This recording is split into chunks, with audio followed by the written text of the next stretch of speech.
பாக்கியம் கிடைத்ததாலே நாங்கள் எங்களுடைய மூதாதையர்களுக்கும்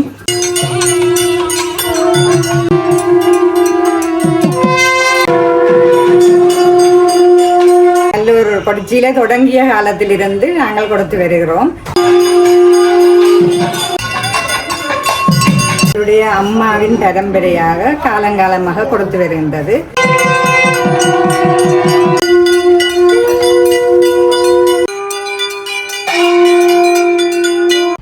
அனைவருக்கும் இனிய காலை வணக்கம்.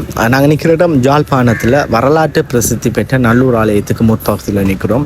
2026 ஆண்டு மகோற்சவத்தினுடைய ஒரு முக்கியமான ஒரு நாள் இன்றைய நாள். 8ஆம் மாதம் 17ஆம் தேதி கொடியேற்றத்தோடு இந்த ஆண்டினுடைய மகோற்சவமானது அந்த பெருவிழா ஆரம்பமாகுது. அந்த பெருவிழா ஆரம்பமாவதுக்கு முற்பகுதியில் ஒரு முக்கியமான 3 நிகழ்வுகள் இடம்பெறும். அதாவது பந்தல் கால் நாட்டுதல் மற்றும் கொடிச்சீலை வரைவதற்கான காலாஞ்சி கொடுத்தல் மற்றும் கொடிச்சீலை கொண்டு வருதல், இப்படியான நிகழ்வுகள் பாரம்பரிய முறைப்படி இடம்பெறும். அந்த வகையில் இன்றைய தினம் 7ஆம் தேதி கொடிச்சீலை செய்வதற்கான காலாஞ்சி கொடுத்தல் மற்றும் பந்தல் கால் நாட்டுதல் நிகழ்வு மிக சிறப்பாக இடம்பெறும். அந்த ஒரு விடயத்தை தான் இந்த காணொலி ஊடாக பார்க்க போகிறோம். நேற்றைய தினம் 6ஆம் தேதி வடக்கு வாசல் வரவேற்பு வளைவு கூட மிக சிறப்பாக திறந்து வைக்கப்பட்ட காட்சி கூட நான் காண்பித்திருப்பேன். அந்த வகையில் தற்பொழுது அந்த கொடிச்சீலை காலாஞ்சி கொடுப்பதற்கு முதல் பந்தல் கால் நாட்டுதல் நிகழ்வு இடம்பெறும். அப்படியாக அந்த பந்தல் கால் நாட்டுதல் நிகழ்வு இடம்பெறுவதற்கு முன்பாக உட்பகுதியில் பூசைகள் எல்லாமே இடம்பெற்று தான் அந்த பந்தல் கால் நாட்டுதல் நிகழ்வுகள் இடம்பெறும். அந்த வகையில் குறிப்பாக அந்த பந்தல் கால் நாட்டுதல் நிகழ்வானது மிக சிறப்பாக பாரம்பரிய முறைப்படி மங்கள வாத்திய இசையோட நாட்டப்படும். அப்படியாக பாருங்கள், மங்கள வாத்தியங்கள் முழங்க முற்பகுதியில் பந்தல் கால் நாட்டுவதற்கான அந்த நிகழ்வுகள் ஆரம்பமாக அந்த காட்சிகளை தான் பார்த்து கொண்டிருக்கோம். குறிப்பாக இங்கே இருந்து உட்பகுதியிலேருந்து பந்தல் கால் அனைத்தையும் கிட்டத்தட்ட நான் நினைக்கிறேன் முற்பகுதியில் 6 பந்தல் காலும், அப்படியாக கிழக்கு வாசலில் இருக்கிற ஆலயம் ஒன்றில் ஒரு பந்தல் கால நாட்டுதல் நிகழ்வானது மிக சிறப்பாக இடம்பெறும். அதற்கான ஏற்பாடுகளோடு இப்போ ஆரம்பமாக அந்த காட்சியை தான் பார்த்து கொண்டிருக்கிறோம்.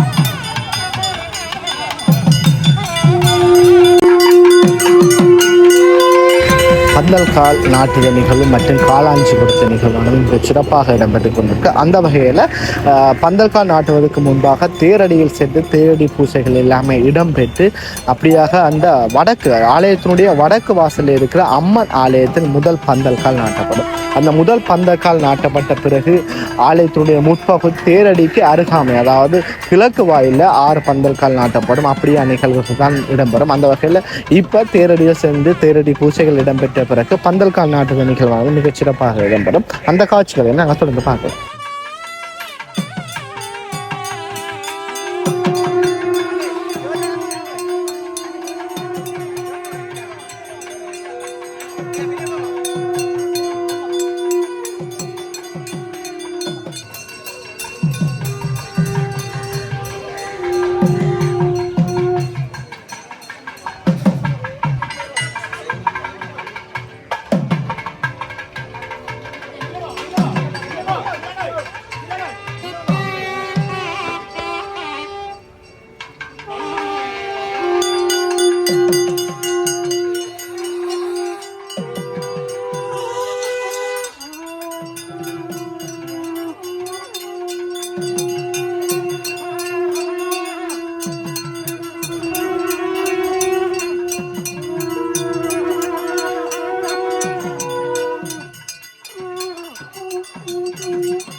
அம்மன் ஆலயத்தில் பந்தல் கால் நாட்டுதல் நிகழ்வானது மிகச் சிறப்பாக இடம்பெற்று கொண்டிருக்கிறது. அந்த வகையில் தொடர்ந்து பந்தல் கால் நாட்டுதல் அம்மன் ஆலயத்தில் இடம்பெற்ற பிறகு பிரதான குருக்கள்லாம் தீபாரதனை எல்லாமே காட்டப்பட்ட பிறகு இங்கே இருந்து அப்படியாக நல்லூருடைய கிழக்கு வாயு கோபுரத்துக்கு முன்பாக, அதாவது தேரடிக்கு பக்கத்தில் அருகாமையில் தேங்காய்கள் எல்லாமே உடைத்து 6 பந்தல் கால் நாட்டுதல் நிகழ்வானது மிகச் சிறப்பாக இடம்பெறும். அந்த நிகழ்வுகளையும் தொடர்ந்து பார்க்கலாம்.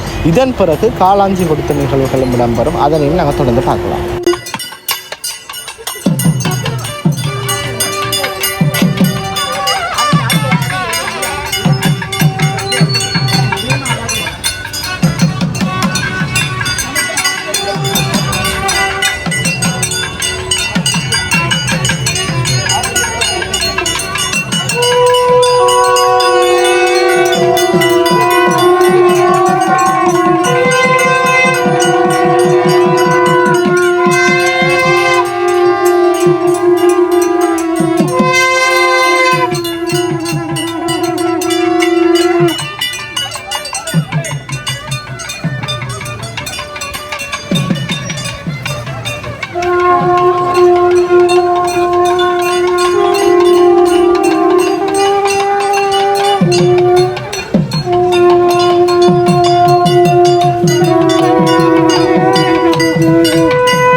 அப்படியாக தொடர்ந்து பந்தல் கால் அனைத்தும் நாட்டப்பட்ட பிறகு முக்கியமான ஒரு நிகழ்வு காலாஞ்சு கொடுத்த நிகழ்வு, அதாவது கொடிச்சீலை வரைவதற்கான காலாஞ்சு கொடுத்த நிகழ்வானது இடம்பெறும்.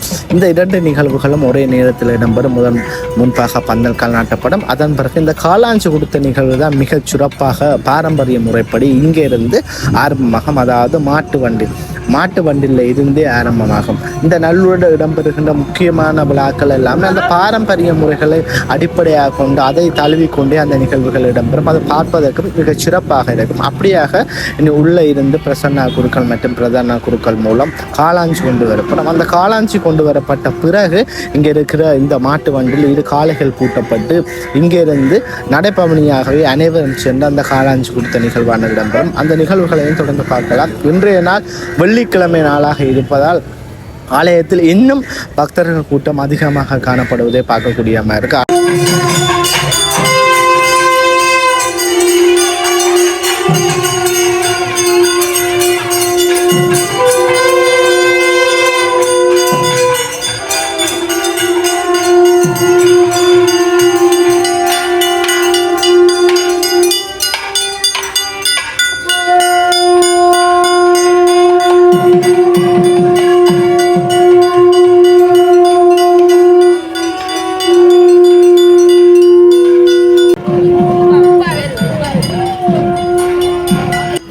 அப்படியாக மாட்டு வண்டியில் காலாஞ்சியை கொண்டு புறப்படுகின்ற அந்த காட்சிகளை தான் பார்த்து கொண்டிருக்கும்.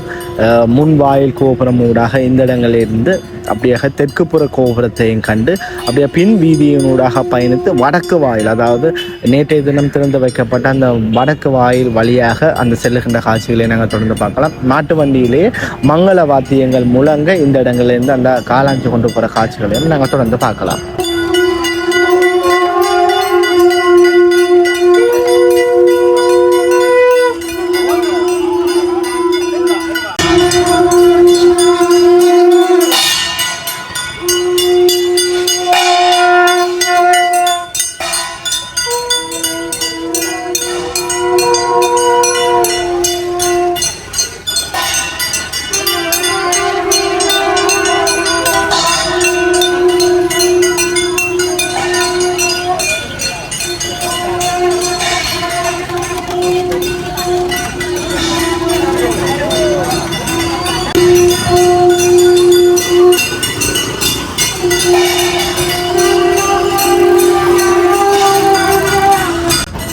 தற்பொழுது புதிதாக அமைக்கப்பட்ட வடக்கு வாயிலில் இருக்கிற அந்த வடவேற்பு வளைவின் ஆன்மீகம் வர சென்று கொண்டிருக்கிறோம். இது ஒரு முக்கியமான ஒரு விடயம். இது ஒரு வரலாற்று நிகழ்வு என்று தான் சொல்லுவாங்க. கிட்டத்தட்ட இந்த நல்லூர் ஆலயத்தினுடைய கொடி ஏற்றம் நிகழ்வு ஆரம்பித்த காலகட்டத்திலிருந்து பரம்பரையாக இந்த கொடிச்சியில வரைந்து கொடுப்பவர்கள் இந்த குடும்பத்தினர் தான். அதாவது அவர்களுடைய பல வருடங்களாக பல பரம்பரைகள் கடந்து இந்த கொடிச்சியிலே செய்து கொடுப்பவர்கள். அப்படியாக இந்த இடங்களில் அவர்களுக்கு ஒரு மரியாதை செலுத்தும் வண்ணம் தான் இந்த இடங்களில் பாரம்பரிய முறைப்படி மாட்டு வழியில் சென்று இப்படி ஒரு கொடிச்சியில வரைவதற்கான ஒரு காலாஞ்சி கொடுத்தல், அதாவது ஒரு வரவேற்பு நிகழ்வு, அதுக்கான ஒரு ஆரம்ப நிகழ்வாக தான் இந்த நிகழ்வு கருதப்படுகின்றது. அந்த வகையில் இங்கேருந்து இப்போ நான் சொன்ன மாதிரி இந்த வடக்கு வாயில் வரவேற்பு வளைவை கடந்த வண்ணம் இங்கேருந்து கல்லியங்காடு என்ற ஒரு இடம் இருக்குது. அந்த இடத்தை நோக்கி சென்று அதிலிருந்து கிட்டத்தட்ட ஒரு குறிப்பிட்ட ஒரு 100 மீட்டர் தூரத்தில் அவருடைய வீடு இருக்குது. அங்கே சென்று அவருக்கு இந்த காலாஞ்சியை கொடுத்துட்டு வரது தான் இந்த நிகழ்வு. அப்படியாக இந்த மாட்டு வண்டியில் சென்று அங்கே நிகழ்வுகள் இடம்பெறும். இந்த நிகழ்வுகள் இடம்பெற்ற பிறகு முக்கியமான ஒரு நிகழ்வு கொடியேற்றத்துக்கு முதல் நாள் இடம்பெறும். அதாவது அந்த கொடிச்சியிலேயே கொண்டு வர நிகழ்வு. அந்த கொடிச்சியிலேயே கொண்டு வர நிகழ்வு முக்கியமான நிகழ்வு. இந்த ஆலயத்தில் இருக்கிற ஒரு தேர் மூலம் தான் அந்த கொடிச்சியிலே கொண்டு வரப்படும். அப்படியாக நாங்கள் இப்போ பயணித்து கொண்டு போது காணப்படுகின்ற ஒரு சிறிய ஆலயம், ஒரு முருகன் ஆலயம்.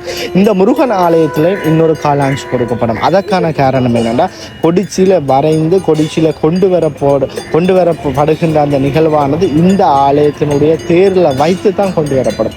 அப்படியாக இந்த ஆலயத்தினுடைய தேர்லேருந்து கொண்டு வரப்படையா இந்த ஆலயத்திலேயும் அந்த காலாஞ்சி கொடுத்த நிகழ்வான விடம். அந்த காலாஞ்சி கொடுக்கிற அந்த விடயத்தில் என்ன இருக்குமெண்டா, இந்த 2026ஆம் ஆண்டு மகோற்சவத்தினுடைய நிகழ்வுகள் எப்போ ஆரம்பமாகுது, கொடியேற்றத்தோடு அந்த வைரவர் உற்சவத்தோடு ஆரம்பமாகுது, எப்போ கொடி இறக்கத்தோடு நிறைய பெறுகின்ற அந்த விடயங்கள் காண்பிக்க அந்த இடத்துல இருக்கு. அப்படியாக இந்த ஆலயத்திலேயும் அந்த காலாஞ்சியானது அந்த வரவேற்பு விடயமானது இடம்பெற்று அந்த இடத்துலையும் சிறிய பூஜைகள் இடம்பெற்ற பிறகு அப்படியாக தொடர்ந்து அந்த கொடிச்சீலை வரைவதற்கான வீடு நோக்கி பயணிக்கிற அந்த காட்சியை தான் பார்த்துருக்கோம். நினைக்கிறோம் இந்த வீடு தான் அந்த கொடிச்சியில் வரைபவர்களுடைய வீடு. அப்படியாக தொடர்ந்து இங்கே இடம்பெறுகின்ற காட்சிகளையும் பார்ப்போம்.